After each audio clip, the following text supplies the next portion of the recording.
से दादा गुरु आचार्य ज्ञान सागर जी के संबंध में एक विशेष दिन आता था, ज्येष्ठ कृष्णा अमावस्या के दिन 50 वर्ष सुना। और प्रतिदिन गुरु जी हर प्रसंग में अपने गुरु जी को कृतज्ञता पूर्वक स्मरण करते थे। मुनिराज से निवेदन करता हूँ कि हम सब ने भी 17 फरवरी 2024 तक अर्जुन की तरह गुरु जी का भरपूर लाभ लिया। अब कुछ ऐसा भर दें कि हम लोग एकलव्य की तरह और जीवन की अंतिम श्वास तक परम पूज्य आचार्य श्री जी के अनंत उपकारों को न भूल पाएं। इस प्रार्थना के साथ परम पूज्य मुनिराज श्री निर्दोष सागर जी से निवेदन करता हूँ कि वह हम सबको अपनी मांगलिक वाणी प्रदान करें। जय श्री ओम नमः सिद्धेभ्यः। जय श्री ओम नमः सिद्धेभ्यः।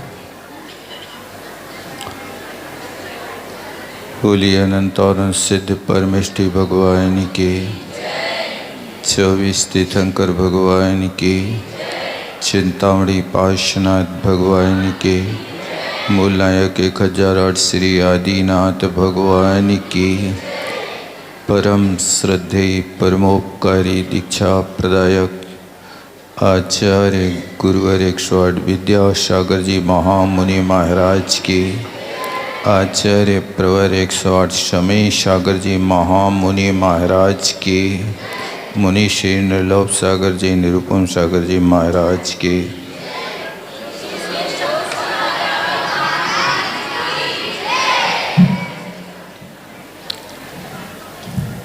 धर्मानुरागी बंधु,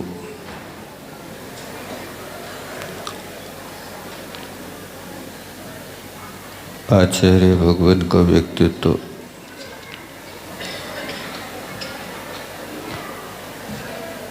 हम क्या हजार जिह्वाओं को धारण करने वाला इंद्र भी आकर के यदि उनके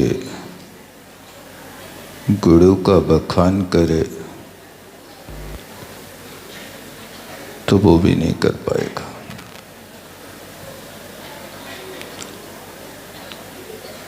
उनका जीवन हट करके था, उनकी सोच सब कुछ अलग था।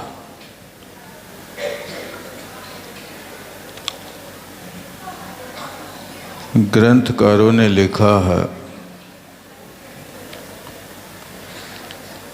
बालपने में ज्ञान न लहो, तरुण समय तरुणी रत रहो, अर्ध मृतक सम बूढ़ापनो,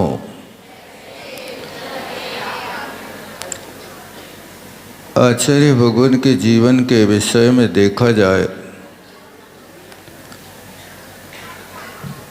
तो ठीक इस पंक्ति से विपरीत लागू होता है। उनके लिए अलग से किसी ने पंक्ति लिखी। ये तो दौलत राम जी की पंक्ति थी, बालपने में ज्ञान न लहो, लेकिन उनके लिए लिखा कि बालपने में ज्ञान जो लहे, तरुण समय संयमरत रहे, जब आवे बूढ़ापनो तब लखे रूप अपनो।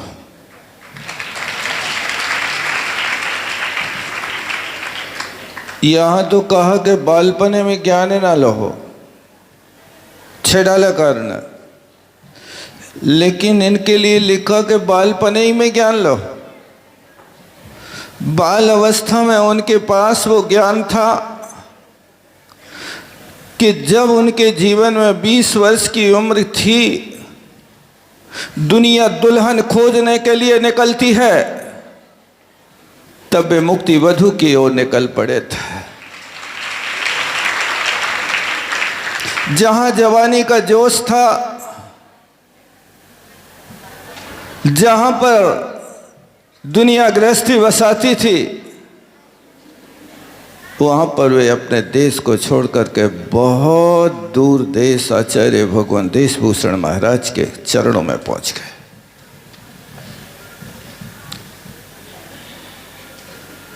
ये बाल अवस्था में जिनको ज्ञान होता है वे ही ऐसे महापुरुष हुआ करते हैं। कुछ लोग जन्म लेते हैं जमाने के लिए,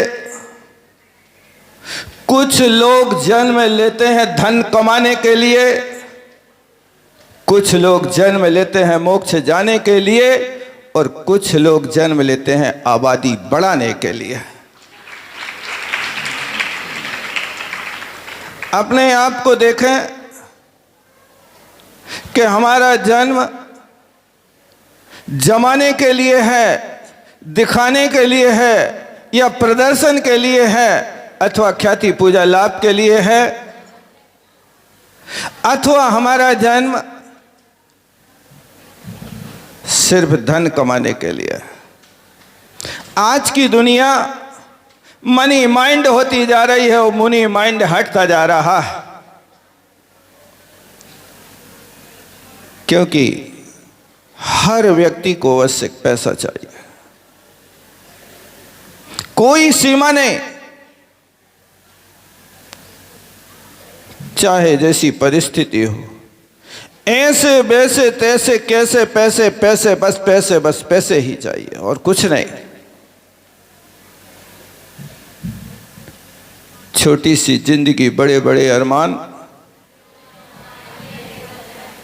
लेकिन किसी ने ये भी कहा छोटी सी जिंदगी, बड़े बड़े अरमान, पूरे करके जाएंगे चाहे निकल जाए प्राण।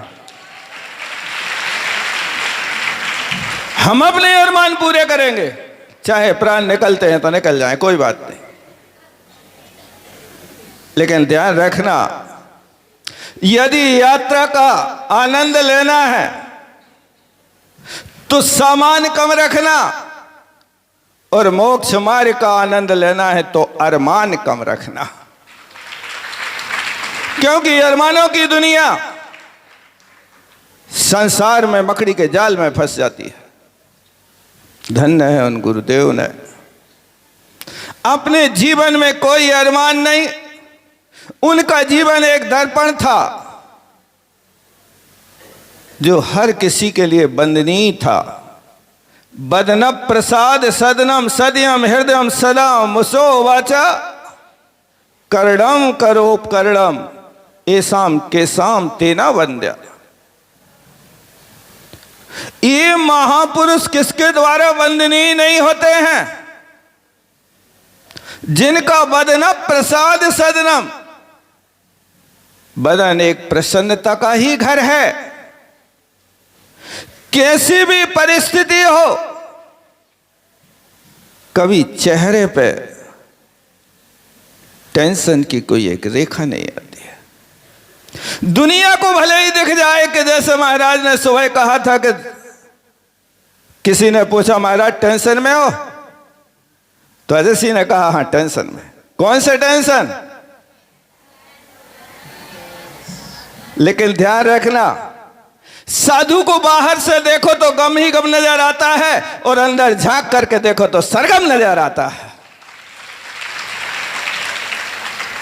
बाहर से तो ये दिखाई देता है कि इनको गम है, लेकिन वो गम नहीं है, क्योंकि आगम में कहा है कि जब संसार जागे तब तुम सोते रहना, और जब संसार सो जाए तो हो अर्ध निशा का सन्नाटा, बन में बनचारी चढ़ते हो, तब शांत निराकुल मानस तुम तत्वों का चिंतन करते हो। दुनिया जाग रही है तब तुम सोते रहना। क्यों? क्योंकि ये दुनिया दुरंगी है, इससे अपरिचित रहना। दुनिया दुरंगी है, इससे अपरिचित रहना। भीड़ में भोले बने रहना, भोग में भीरू बने रहना, पाप से पलायन करते रहना और पुण्य का पालन करते रहना, तुम्हारा जीवन बदल जाएगा। तुम्हारे जीवन में वो समाधि होगी कि अपने आप में 3 भव में और 7 भव में मोक्ष को प्राप्त कर लोगे। करें क्या? आज की दुनिया बड़ी विचित्र है। आचार्य भगवान ने हमारे लिए जो दिया है वो कथनीय है। कभी उनके उन उपकारों को चुकाया नहीं जा सकता। जिनका बदन हमेशा प्रसन्नता का घर रहता था, जो दरस तुम्हारे कर जाता, नहीं चाहे कभी बिलग होना। जिसने भी दर्शन किए वो कभी चाहता नहीं कि तुमसे भग जाए। वो भले छाया में बैठे हों, लेकिन सारी जनता धूप में खड़े होकर के भी उनको निरखती रहती थी, लेकिन कभी जनता ये नहीं कहती थी कि मुझे धूप लग रही, मुझे गर्मी लग रही। धन्य है। क्या जादू टोना था, क्या चुंबकीय आकर्षण था। वो कोई जादू नहीं था, ये अंतरंग के बीतराग छवि थी कि जिस छवि को देखते तुम निर्खत मुखो मिली मेरी संपत्ति आज। कहां चक्र की संपदा, कहां इंद्र साम्राज्य। आपको देखने से मुझे चक्रवर्ती की संपदा मिल जाती थी, फिर मुझे नहीं अखरता कि मैं धूप में खड़ा हूं कि गर्म पृथ्वी पर खड़ा हूं, अथवा कड़कड़ाती ठंड में अमरकंटक जैसे क्षेत्र में माइनस टेम्परेचर में भी दुनिया उनके द्वारे पर खड़ी रहती थी और वो ऊपर से आशीर्वाद देते थे। भले ही देरी हो जाती थी, लेकिन कहा करते थे पड़े रहो दरबार में, धक्का धनी के खाओ, एक दिन ऐसा आएगा स्वयं धनी बन जाओ। जो उनके दरबार में पड़ा रहा वो धनी बन गया। ये अंतरंग की भीतरा तक प्रभाव था। इसलिए बदन उनका जो था प्रसन्नता का घर था। क्या आपके चेहरे पर हमेशा खुशियां खेलती रहती हैं, प्रसन्नता बनी रहती है कि चेहरा लटका रहता है? बताओ क्या होता है? लटके हुए चेहरे से कोई तुम्हारा इतिहास नहीं लिखेगा। इतिहास तब लिखा जाएगा जब विपत्ति धैर्य मथाप्युदय क्षमा। विपत्ति में धैर्य बना रहा है, कैसी भी परिस्थिति हो हर परिस्थिति में प्रसन्नता बनी रहे। सदयम हृदयम, जिनका हृदय दया से भरा था। क्या थी दया?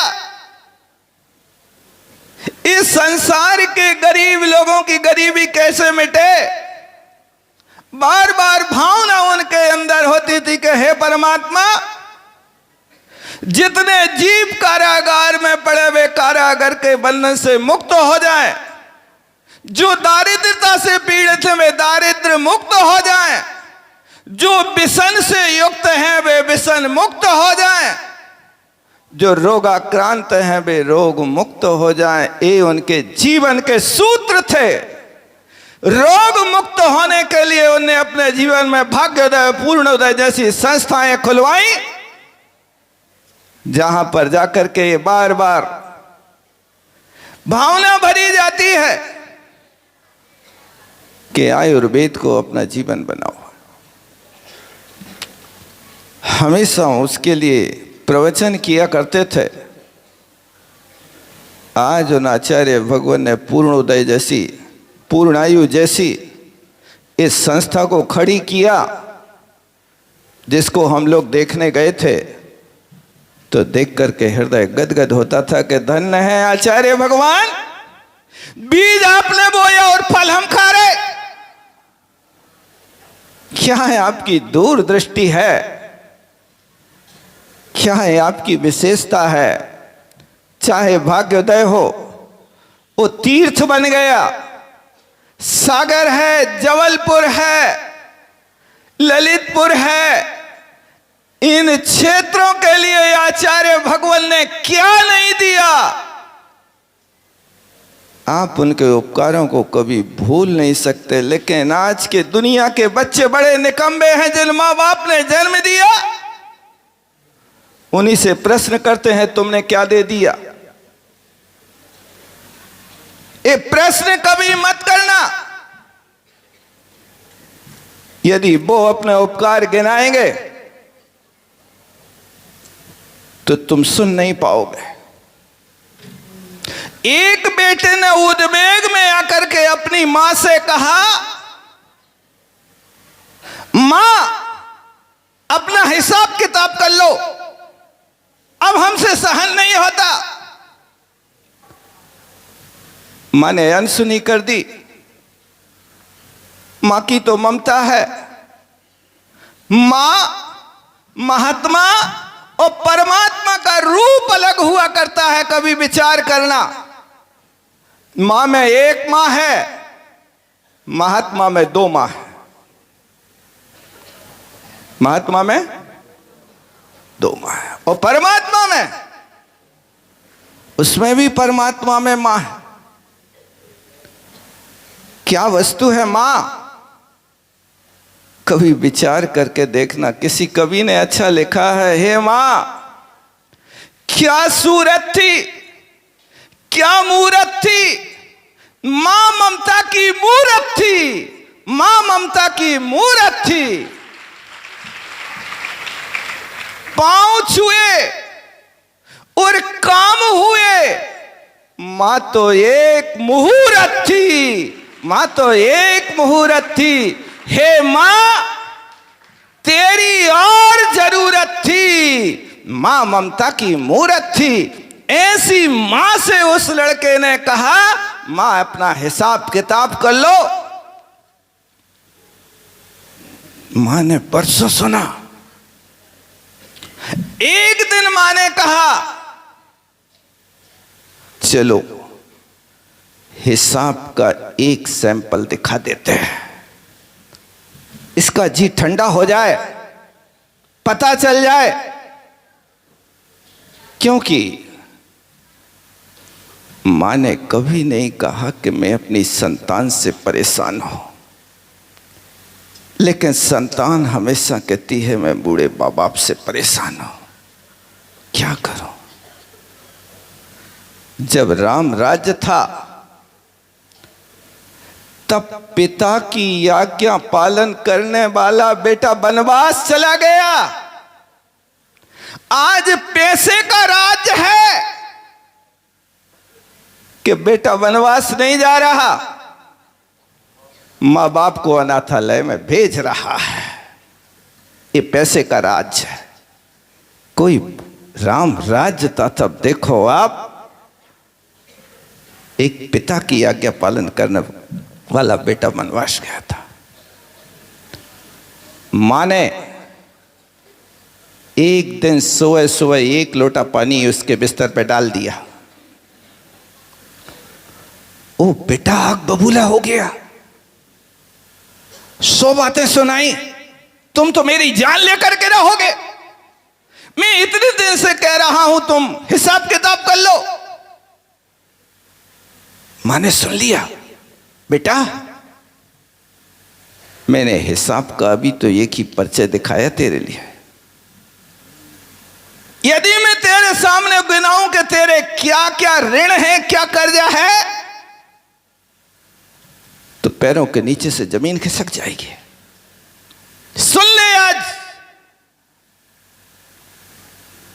एक 5 स्टार होटल में एक रात रुकने के 10,000 रुपए लगता है।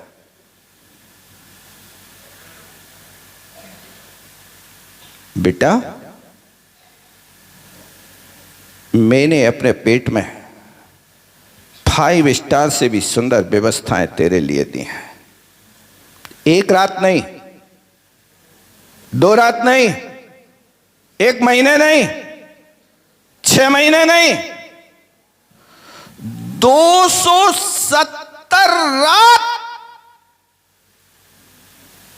अब लगा हिसाब,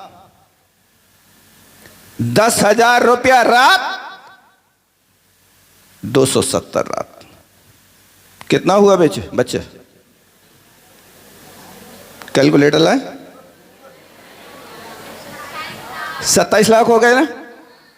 सबसे पहले कहानी यहां से शुरू हो रही कि 27 लाख तू पहले हमारे सामने ला, फिर आगे की कहानी करती हूं। इन 270 रात और 270 दिनों के बीच में कितनी बार डॉक्टरों को दिखाया, लाखों फूंके, वो हिसाब लगा। जन्म हुआ तो खून की नदियां बह गई, वो हिसाब लगा कितने रुपए लीटर का खून बहाया।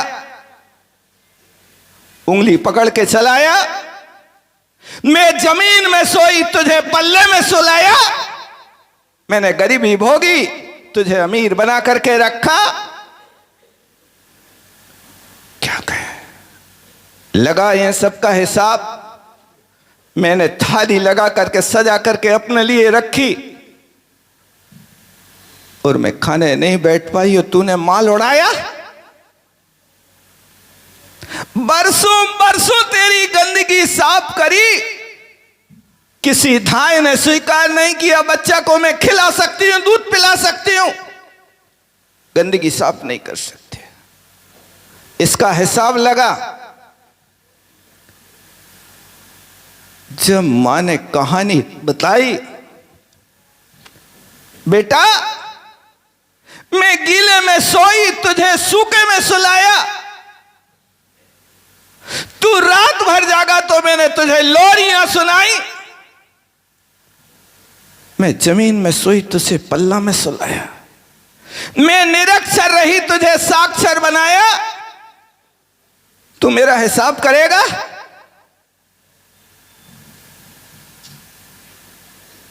आज मां की दहाड़ को सुन करके लगा कि चक्कर आने लगा। मां के इतने उपकार है। ऐसी मां के उपकार के लिए यदि हम अपने शरीर की चमड़ी की जूतियां बना करके उस मां को पहनाए तो भी उपकार ना चुकेंगे। मां की महिमा वर्णी न जाए।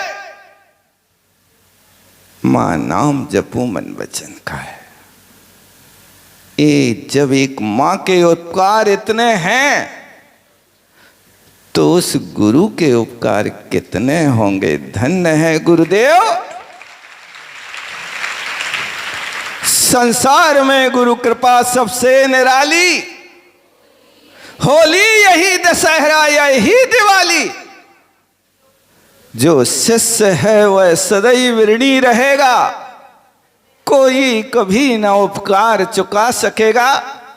यदि गुरु को स्मरण करना है तो सुबह कह रहे थे लोग गुरुजी हमारे बीच से चले गए।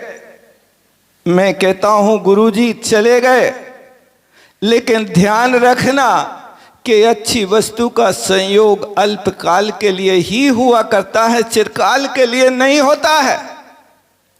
यदि हाथ पे थोड़ी देर के लिए मेहंदी लगा दो, उस थोड़ी देर मेहंदी लगाने के बाद धो दो तो मेहंदी खत्म हो गई क्या?